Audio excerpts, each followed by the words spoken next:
नमस्कार, बहुत स्वागत है आप सबका। मैं पुनीत पाठक और दिन भर की प्रदेश की बड़ी खबरें विस्तार से बताएंगे। शुरुआत भोपाल से एक अहम खबर के साथ। मध्य प्रदेश में 1 जून से सभी नेशनल पार्क खोले जाएंगे। कोरोना प्रोटोकॉल के तहत पर्यटकों को प्रवेश मिलेगा। प्रदेश के वन मंत्री विजय शाह ने इसका निर्देश जारी कर दिया है।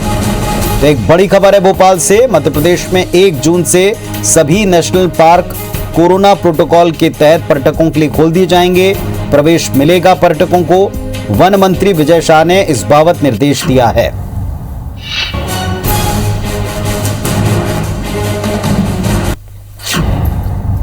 तो अनलॉक की तैयारी प्रदेश में की जा रही है और इसी के तहत एक निर्देश वन मंत्री का है।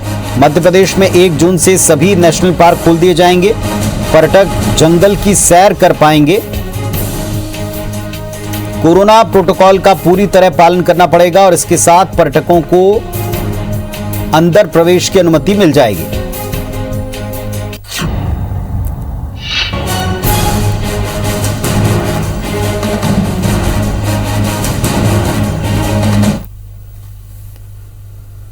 कोरोना अपडेट आपको आज का दे दें प्रदेश का। मध्य प्रदेश में आज 1640 कोरोना मरीज मिले हैं। मध्य प्रदेश में अभी तक 7,77,349 संक्रमित मिले हैं। मध्य प्रदेश में पिछले 24 घंटे में 68 मरीजों की मौत हुई। प्रदेश में अब तक 7,959 मरीजों की मृत्यु हो चुकी है। मध्य प्रदेश में आज 4,995 मरीज स्वस्थ हुए हैं और प्रदेश में अभी तक कुल मिलाकर 7,38,491 मरीज स्वस्थ हुए हैं। मध्य प्रदेश में एक्टिव मरीजों की संख्या 30,899 है।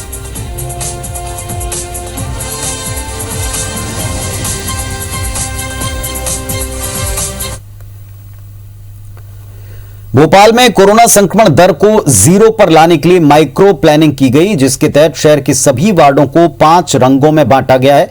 साथ ही इन वार्डों में कोरोना संक्रमित मरीजों की संख्या के आधार पर अलग अलग प्लान तैयार किया है। चिकित्सा शिक्षा मंत्री ने बताया कि इन वार्डों में माइक्रो प्लानिंग की मॉनिटरिंग की जा रही है। अगर इसके परिणाम बेहतर मिले तो आने वाले वक्त में ये प्लानिंग पूरे प्रदेश में लागू होगी। इसके अलावा कोरोना संक्रमण की रोकथाम और जागरूकता के लिए नया प्रयोग शुरू किया गया है। इसमें ग्रामीण और शहरी इलाकों में सर्वे करने वाली टीम कोरोना मुक्त परिवार के साथ सेल्फी लेकर सोशल मीडिया पर डालेगी। इसके अलावा उन्होंने बताया कि कोरोना कर्फ्यू विड्रॉल करने के लिए प्लानिंग की जा रही है। वो कोरोना मुक्त करने के लिए प्रयास करें और उसमें माइक्रो प्लानिंग की है। और अब नगर निगम के जो वार्ड हैं वो हमारा कार्य क्षेत्र बने हैं। कलर कोडिंग के हिसाब से हमारे शहर को 5 हिस्सों में अब बांटा है। मॉडल को हम पूरे प्रदेश में लागू कर रहे हैं। एक एक वार्ड की मॉनिटरिंग शहरी क्षेत्र में और गांव में किल कोरोना अभियान के माध्यम से एक एक घर की मॉनिटरिंग। सीएम शिवराज सिंह चौहान कांग्रेस पर जमकर बरसे। मुख्यमंत्री ने कहा कि मैं और मेरी सरकार समाज सेवियों के साथ मिलकर कोरोना नियंत्रण के प्रयास में जुटी है। कोशिश है कि हम परिस्थितियों को जल्द से जल्द सामान्य बना दें। हम जनता के साथ मिलकर प्रयासों में लगे हैं, लेकिन कांग्रेस झूठ बोलकर मध्य प्रदेश में आग लगाना चाहती है। नेता प्रतिपक्ष कमलनाथ मैहर में ये कल कह रहे थे कि अभी रामचंद्र अग्रवाल से मिलकर आया हूं। उन्होंने मुझे बताया कि उनकी मृत्यु रेमडेसिविर इंजेक्शन से हुई। अब मृत्यु के बाद रामचंद्र अग्रवाल कमलनाथ को बता रहे हैं कि मेरी मृत्यु नकली रेमडेसिविर से हुई। कांग्रेस का स्तर काफी नीचे चला गया है। कांग्रेस येन केन प्रकारेण सरकार को बदनाम करने के काम कर रही है। झूठी कांग्रेस से सावधान रहें। वहीं कमलनाथ ने इस पर पलटवार करते हुए कहा कि मैं अगर सच्चाई कहता हूं तो देशद्रोही बन जाता हूं, अगर मैं आंकड़े मांगता हूं तो एफआईआर दर्ज हो जाती है। वहीं उन्होंने कहा कि मैं राजनीति कर रहा हूं, इस आरोप से परे जवाब देने चाहिए। देश में मैं और मेरी सरकार जनता के साथ मिलकर, समाज सेवियों के साथ मिलकर कोरोना संक्रमण को नियंत्रित करने के प्रयासों में लगे हुए हैं। कांग्रेस का स्तर कितने नीचे चला गया है। एन कैन प्रकारेण प्रदेश में आग लगाओ, सरकार को बदनाम करो, इस काम में लगी हुई है। ऐसी झूठी कांग्रेस से सावधान रहने की जरूरत है। प्रदेश को बचाने की जरूरत है। मैं तो चाहता हूं खुलासा हुए। आज कितनी लाशें हमारे कब्रिस्तान और शमशान घाट में पहुंची, ये रिकॉर्ड पूरा अवेलेबल है। ये इसका खुलासा करें, इसमें क्यों परेशानी हो रही है नहीं, ये मैं मांगता हूं। तो कहते हैं मैं राजनीति कर रहा हूं, इसमें कौन सी राजनीति है? कोरोना संक्रमण की दूसरी लहर कम होने के साथ ब्लैक फंगस प्रदेश में चुनौती बनकर उभरा है। अभी तक प्रदेश भर में करीब 1314 मरीज ब्लैक फंगस के मिल चुके हैं, जिनमें से 114 मरीज ठीक हो चुके हैं और करीब 70 मरीजों की मौत इलाज के दौरान हुई है। ब्लैक फंगस ने अभी तक हर उम्र के लोगों को चपेट में लिया है। जानकारी के मुताबिक कुल मरीजों में से 43.7% यानी 577 ब्लैक फंगस मरीज 45 से 60 वर्ष की आयु वर्ग के हैं, जबकि 18 से 45 आयु वर्ग के 476 मरीज मिले। 60 वर्ष से अधिक उम्र के 258 मरीजों में म्यूकोरमाइकोसिस मिला है। अभी तक 3 ऐसे बच्चे भी ब्लैक फंगस की जद में आए जिनकी उम्र 18 साल से कम पाई गई। इलाज के लिए इस्तेमाल किए जाने वाले एम्फोटेरेसिन बी इंजेक्शन की किल्लत अभी भी है। 2 दिन पहले प्रदेश में 1910 इंजेक्शन आए और इसके बाद से कोई खेप प्रदेश में नहीं आई।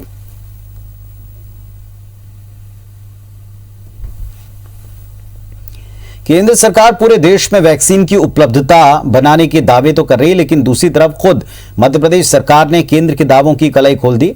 कोरोना आपदा मामले में हाल ही में राज्य सरकार ने हाई कोर्ट में कहा है कि वैक्सीन आपूर्ति के मामले में टाइमलाइन का पालन नहीं हो रहा। अगर केंद्र और वैक्सीन निर्माता कंपनियों ने आगे भी निर्धारित टाइमलाइन का पालन नहीं किया तो प्रदेश में जनवरी 2022 की समय सीमा में भी वैक्सीनेशन पूरा होना मुश्किल होगा। जबलपुर हाईकोर्ट में पेश अपने जवाब में राज्य सरकार ने कहा है कि केंद्र सरकार ने मध्य प्रदेश को 19,44,000 वैक्सीन शॉट की सप्लाई की, यानी कि केंद्र ने अपने वायदे के मुताबिक मध्य प्रदेश में 19,44,000 वैक्सीन कम दिए हैं। हाईकोर्ट में पेश लिखे जवाब में प्रदेश के महाधिवक्ता ने कहा कि केंद्र सरकार को मध्य प्रदेश को 18+ वर्ग के वैक्सीनेशन के लिए 17,41,000 वैक्सीन देनी थी, लेकिन केंद्र ने 23 मई तक 11,45,000 वैक्सीन ही दी हैं।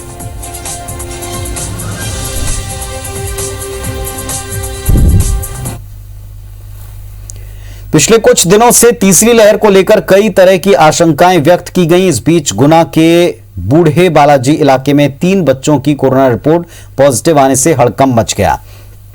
बच्चों की उम्र 3 साल, 5 साल और 9 साल बताई गई। स्वास्थ्य विभाग के अधिकारियों ने निगरानी की है और बच्चों का इलाज जारी है। फिलहाल तीनों बच्चों की हालत अब सामान्य बताई जा रही है।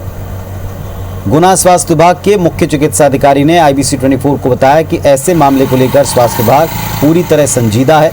जिले में बच्चों के लिए एक अलग से कोरोना वार्ड बनाया गया है। हालांकि बच्चों में संक्रमण के केस सामने आने के बाद लोगों में दहशत बढ़ी है।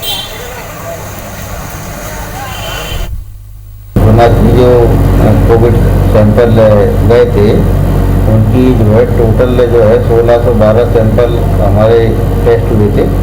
उसमें से सिर्फ 16 लोग पॉजिटिव हैं। उनमें से करीब 6 लोग पूरे वाला ही क्षेत्र के हैं।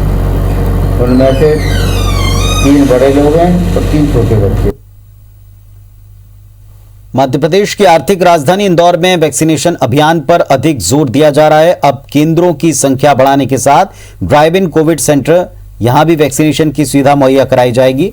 शहर के साथ ग्रामीण क्षेत्रों में ऐसे सेंटर्स बनाने पर जोर होगा। नेहरू स्टेडियम में ड्राइव इन वैक्सीनेशन सेंटर शुक्रवार से शुरू होने वाला था, लेकिन हवा और बारिश के चलते अब तक स्टेडियम में सेंटर शुरू नहीं हो पाया, लेकिन सोमवार से इसे फिर शुरू करने की तैयारी है। प्रशासन ग्रामीण इलाकों में ऐसे ही प्रयोग करने की तैयारी में है।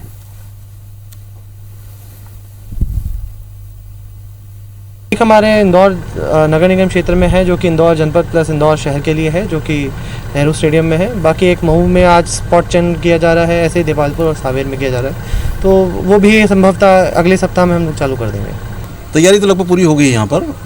बेसिकली मतलब पहले ड्राइव इन टेस्टिंग फैसिलिटी के रूप में इसको डेवलप किया हुआ था, फिर बाद में विचार आया कि इसको ड्राइव इन वैक्सीनेशन सेंटर के रूप में कन्वर्ट किया जाए, तो वो कन्वर्शन का काम पूरा हो गया है। जो बेसिक जो फैसिलिटी जो रिक्वायर्ड होती हैं वो सब यहाँ प्रोवाइड करा दी गई हैं और कोशिश करेंगे कि मंडे तक इसको चालू कर दें। कोरोना संक्रमण में प्राथमिक उपचार में काम आने वाली दवाई फैविपिरावीर अब मध्य प्रदेश में बनने लगी है। इंदौर में दवा का उत्पादन शुरू हुआ। कोरोना संक्रमण की दूसरी लहर में मरीजों को एंटीबायोटिक के साथ फैबीफ्लू नाम की टैबलेट दी गई, जो काफी कारगर रही। ये दवाई पहले हिमाचल, गुजरात, अन्य राज्यों से मंगवाई जा रही थी। अब इसकी डिमांड बढ़ी तो बेसिक ड्रग डीलर एसोसिएशन ने मुख्यमंत्री के सामने मांग रखी कि इंदौर में इस दवा को बनाने की टेक्निक है, इसका उत्पादन तैयार हो सकता है। साथ ही रॉ मटेरियल को उपलब्ध कराने के लिए भी बेसिक ड्रग डीलर्स में सहमति बन गई। इस पर सरकार की परमिशन के बाद दवाई अब इंदौर में बननी शुरू हो गई। मैकडब्ल्यू हेल्थ केयर ने इसका उत्पादन शुरू कर दिया है। दवाई की पहली खेप हैदराबाद भेजी गई है। फेविपिराविर एक बहुत इंपॉर्टेंट ड्रग है कोरोना की लड़ाई में, उसको क्योर होने में। तो इसके जितना जल्दी अगर पेशेंट को मिल जाती है तो उसको सीवियर होने के चांसेस घट जाते हैं। तो ये इस दवाई की हमारे प्रदेश में बहुत ज़्यादा शॉर्टेज हो गई थी। तुरंत लाइसेंस आया, हमें रॉ मटेरियल की उपलब्धता हुई, तो हम लोगों ने इसको बनाना चालू किया। अब मध्य प्रदेश के दवा निर्माता इसको दूसरी स्टेट में भी भेजेंगे। जिस प्रकार अभी जो इसकी पहली खेप है वो हैदराबाद जा रही है। हैदराबाद का जिक्र मैं विशेष रूप से इसलिए कर रहा हूँ कि हैदराबाद फार्मा का बहुत बड़ा हब है। उसके बावजूद मध्य प्रदेश की दवाइयाँ अब हैदराबाद में मिलेगी और यहाँ की जनता के लिए प्राथमिकता पे ये दवाई उपलब्ध रहेगी। प्रदेश भर में 1 जून से अनलॉक की प्रक्रिया शुरू हो रही है। ग्वालियर में इस बात की आशंका है कि बाजार ऑड इवन पैटर्न पर खुलेंगे, मतलब एक तरफ की दुकानें एक दिन तो अगले तरफ की दुकानें दूसरे दिन खुलेंगी। थोक बाजार सुबह से दोपहर तक खोले जा सकते हैं। इसके अलावा जरूरत की दुकानें जैसे सैलून, इलेक्ट्रॉनिक्स, मैकेनिकल दुकानें, इन्हें रात मिल सकती है। लेकिन marriage garden, hotel, restaurant, mall, gym वालों को फिलहाल अनलॉक नहीं किया जाएगा। रेस्टोरेंट से खाना पार्सल करने की सुविधा होगी, लेकिन बैठकर खाना खाने की सुविधा नहीं मिल पाएगी। ऊर्जा मंत्री प्रद्युमन सिंह तोमर के अनुसार अनलॉक का पहला चरण कुछ इस तरह का हो सकता है। हालांकि उनका यह मानना है कि क्राइसिस मैनेजमेंट की बैठक के बाद कोई अंतिम निर्णय होगा।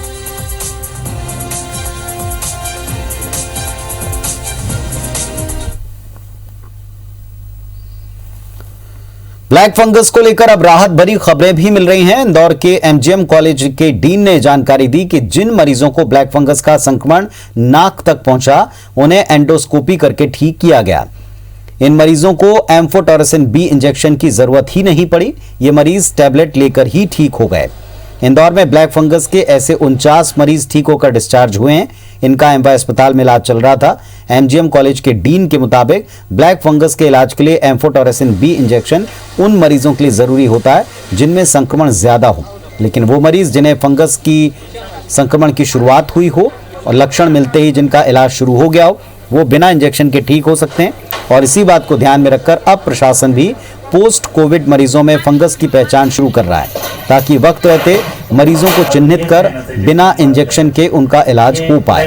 हालांकि गंभीर मरीजों के लिए इंजेक्शन उपलब्ध कराना अब भी अस्पताल प्रबंधन के लिए बड़ी चुनौती है।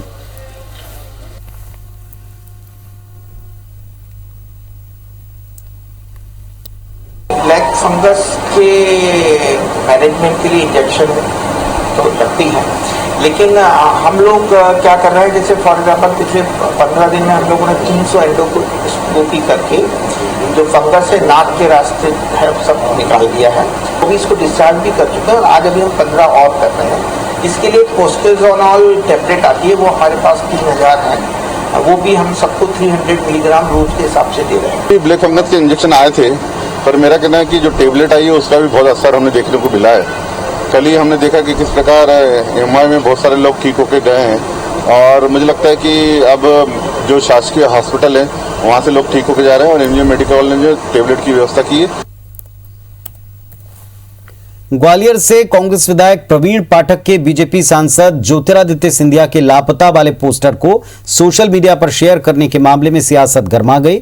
बीजेपी प्रदेश अध्यक्ष वीडी शर्मा ने कहा, सिंधिया संकट के दौर में बेहद सक्रिय हैं, गरीबों की मदद कर रहे हैं, लेकिन कांग्रेस सिर्फ उनके नाम पर राजनीति कर रही।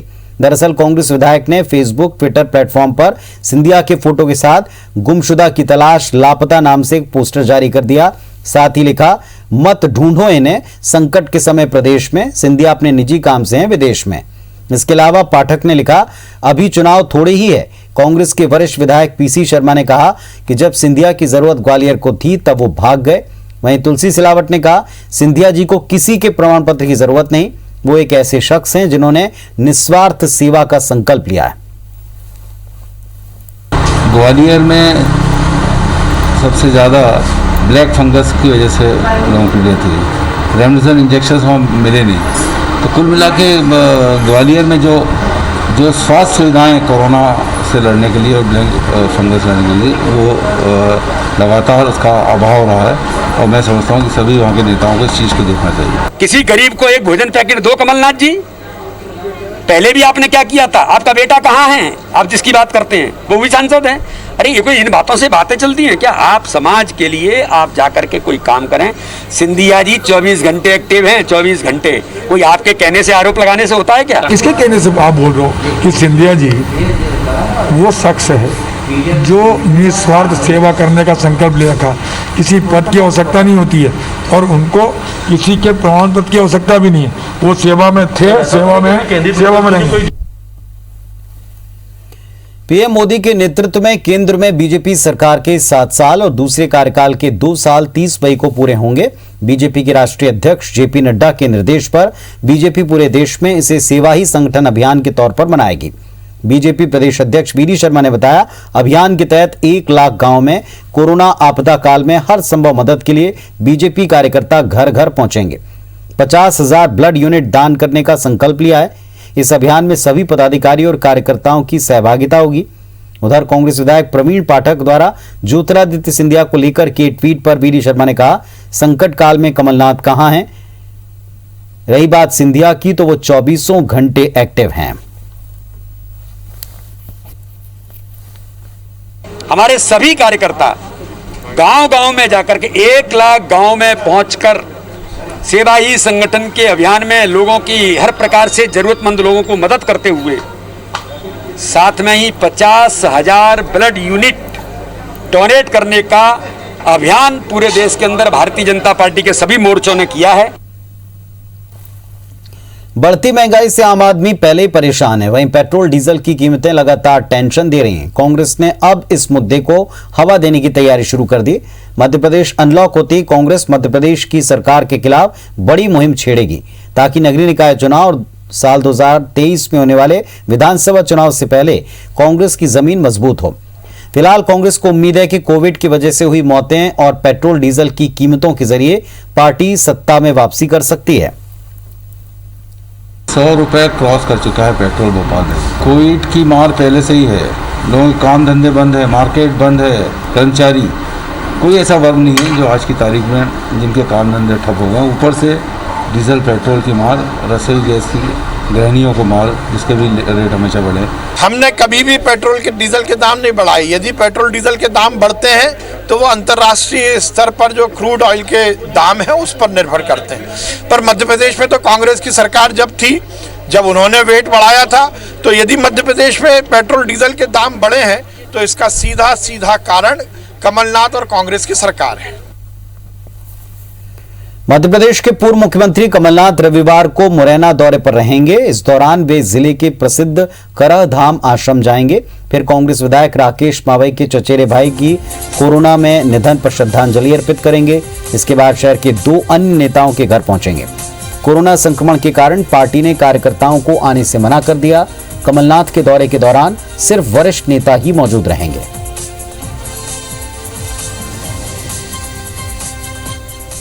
धार के सेजवाया में शराब फैक्ट्री पर संभाग आयुक्त डॉक्टर पवन शर्मा के निर्देश पर कार्रवाई हुई। महू एसडीएम अभिलाष मिश्रा ने शराब फैक्ट्री पर कार्रवाई को अंजाम दिया था। जांच के बाद फैक्ट्री को सील किया गया।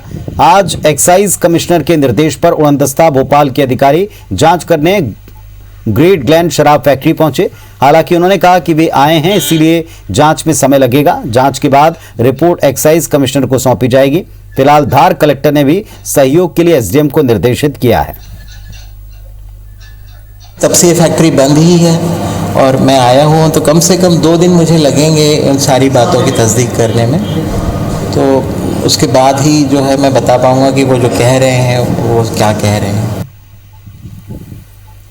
जबलपुर में 2 पुलिसकर्मियों ने एक युवक की लात, घूंसों, डंडों से जमकर पिटाई की, वो भी एक बदमाश के कहने पर। मौके पर लगे सीसीटीवी कैमरे में यह घटना कैप्चर हो गई है। इसका वीडियो वायरल हो रहा है। पीड़ित की शिकायत पर पुलिस के आला अधिकारियों ने मामले की जांच के आदेश दिए। यह मामला गढ़ा थाना क्षेत्र के प्रेम नगर इलाके का है। आरोप है कि बदमाश अंकित पाया के कहने पर गढ़ा थाने के 2 आरक्षकों पर रवि चौहान नाम के युवक की पिटाई की गई। दरअसल अंकित कुछ दिन पहले चोरी के एक मामले में पकड़ा गया। उसे शक था कि रवि ने उसे पकड़वाया, जिस पर उसने रवि को पुलिस से पिटवाने की धमकी दी।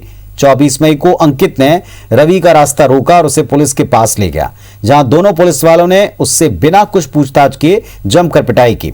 शिकायत के बाद पुलिस ने आरोपी अंकित और उसकी मां को तलब किया। जो मुझे पिटवाया वो अंकित पाया चोर। ठीक है, कहाँ का मामला है पूरा? ये मदन महल प्रेम नगर राजीव गांधी स्कूल के सामने का मामला है। इस पर एक अपराध तो मेरे संज्ञान में भी है। अभी 15 दिन पहले उसकी किसी से लड़ाई झगड़ा हुआ था और उसकी FIR भी हुई थी। इसीलिए मैंने थाना प्रभारी को निर्देशित कर दिया है कि संबंधित अगर और भी कोई पड़ोसी थाने में भी अगर उसका कोई आपराधिक रिकॉर्ड है तो हाँ, तो वो आपराधिक रिकॉर्ड निकलवा ले, और अगर वो वाकई आपराधिक प्रवृत्ति का है तो उस पर जो भी वैधानिक कार्रवाई होगी वो की जाएगी। विश्व स्तरीय रामसर साइट ख्याति प्राप्त भोपाल के बड़े तालाब में इन दिनों खुदाई का काम चल रहा है, जिस पर आपत्ति की गई। दरअसल बीते दिनों नगर निगम के अधिकारियों और बीजेपी विधायक रामेश्वर शर्मा ने बड़े तालाब की खुदाई के लिए निरीक्षण किया और 5 जून तक 5000 डंपर गाद मिट्टी निकालकर गहरीकरण के निर्देश दिए थे। इसके बाद नगर निगम ने खुदाई का कार्य किया, लेकिन केंद्र सरकार के वेटलैंड रूल 2017 के मुताबिक बड़े तालाब की खुदाई या गहरीकरण का काम बिना स्वीकृति के नहीं किया जा सकता। लिहाजा इस मामले में सीएम शिवराज सिंह, नगरीय प्रशासन मंत्री भूपेंद्र सिंह और स्टेट वेटलैंड अथॉरिटी से शिकायत की गई। शिकायतकर्ता राशिद नूर खान ने बताया कि वेटलैंड और रामसर साइट बड़े तालाब के लिए अलग से नियमों का प्रावधान है। बिना तकनीकी रिपोर्ट और एक्सपर्ट की रायशुमारी के तालाब में सभी प्रकार की गतिविधियों पर प्रतिबंध है। इससे तालाब की जैव विविधता पर विपरीत असर पड़ेगा। इतना ही नहीं, तालाब के जिस हिस्से में खुदाई की जा रही है वो हजारों प्रवासी पक्षियों का प्रजनन क्षेत्र है। शिकायतकर्ता ने कहा, जल्द खुदाई न रोकी गई तो मामला NGT में दर्ज होगा। ये जो भोज वेटलैंड है, इसको हमको जो है वेटलैंड जो है इसको रामसर का तमगा मिला है, क्योंकि ये दलदली अर्धभूमि जो कहलाती है दलदली है, और अगर हम उसमें खुदाई ही कर देंगे तो वो क्षेत्र वो बचेगा ही नहीं, और उसके अंदर जो बायोडाइवर्सिटी और जो बहुत सारी जो उसकी उपयोगिताएं होती हैं वो कहीं ना कहीं जो है उसकी खुदाई होने के बाद वो खत्म हो जाएंगी। इधर भोपाल से एक बड़ी खबर है। सीरियल किलिंग का खुलासा हुआ है। पति और देवर की हत्या का खुलासा हुआ। महिला ने पड़ोसी के साथ मिलकर देवर का कत्ल किया। देवर के कत्ल में महिला के बेटा बेटी भी शामिल हैं। 5 साल पहले देवर के साथ मिलकर पति की हत्या की। महिला ने पति की हत्या करके घर में दफना दिया। कोलार थाना पुलिस ने पति का कंकाल निकाला। उसी महिला की देवर की भी हत्या हुई है। बेटा बेटी और पड़ोसी के साथ मिलकर देवर की हत्या की गई। कोलार पुलिस को कल देवर का शव मिला था।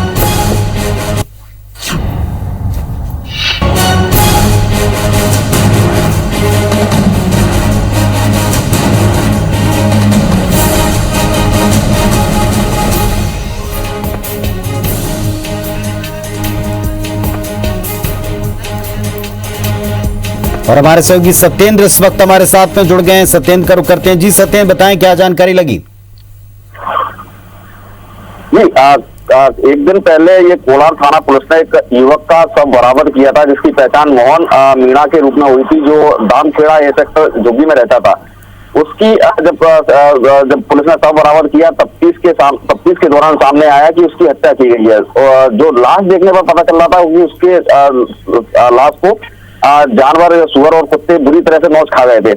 पुलिस ने इसके संदेह के आधार पर इस मृतक मोहन मीणा के भाभी और 2 उसके जो भतीजे हैं, बेटा बेटी, उनको हिरासत में लिया था। पूछताछ में जब क्लियर हुआ तो पता चला कि जो मोहन मीणा है वो महिला को परेशान करता था। रात के समय कभी भी उसके घर पहुंच जाता था। लेकिन जो अंदर खाने की बात आ रही है, महिला के उस जो मृतक है मोहन मीणा, उसके साथ अवैध संबंध बताए जा रहे थे।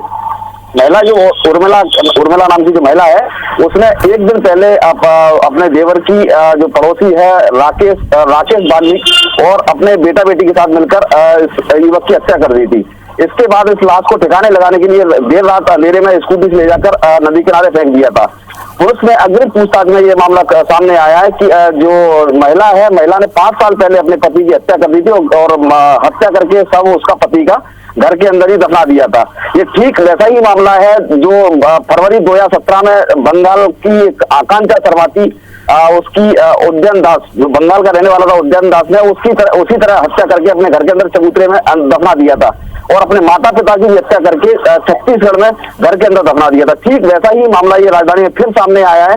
पुलिस अभी इस मामले में पड़ताल कर रही है। अभी भी अधिकारी कोई भी इस पर कहने से कुछ नहीं बोल पा रहे हैं। अधिकारियों का कहना है कि पुलिस कल इस मामले का पूरा पर्दाफाश करेगी। जी चलिए, तो जैसा सत्येंद्र हमको बता रहे हैं कि इस मामले में कई और परतें खुल सकती हैं। ये अपने आप में बड़ा सनसनीखेज मामला है। कोलार पुलिस ने एक कंकाल निकाला है और परिवार में रंजिश और इससे जुड़े कई सारे राज खुल सकते हैं पुलिस की पड़ताल में। शुक्रिया आपका फिलहाल जानकारी के लिए।